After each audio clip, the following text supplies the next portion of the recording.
Stephen, thanks. It's been 24 hours since Arkansas state lawmakers filed that massive bill to change the state's education system. And tonight, reactions to the governor's plan continue to roll in. The 144-page bill, also known as the LEARNS Act, set to be discussed in committee tomorrow. As Ian Russell explains, while some say it will improve the state's education system, others think all of this is happening way too fast.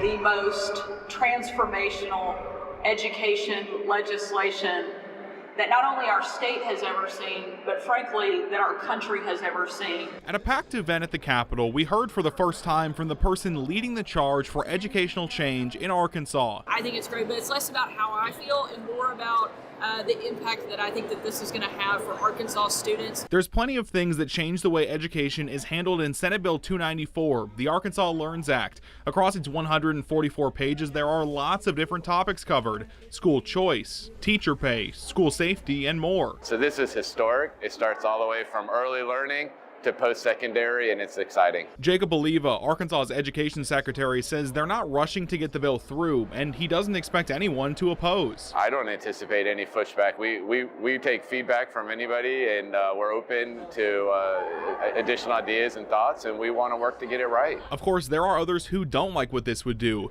The Arkansas Democrats released a statement Tuesday afternoon saying in part, quote, "There is absolutely no reason this bill should not be presented, debated, considered, and voted on after a week or more of public review. To ram through a monster 144-page bill with an incredibly controversial voucher scheme at its core is just unconscionable." That bill, released Monday just before 5 p.m., is expected in committee Wednesday morning at 9 a.m. I don't understand why there would be any hesitance to allow people to read it, to vet it, to respond, especially with the magnitude of the bill itself. State Representative Vivian Flowers says she has problems with what's in the bill, but especially with the amount of time from filing to committee. Almost 150 pages, and people need time to read it, to digest it, to ask and answer questions. Concerns or not, the governor is looking ahead to that bill moving through the Senate and House and ending up on her desk. I have every confidence that we are going to get this bill passed in the House and Senate, and I look forward to signing it into legislation.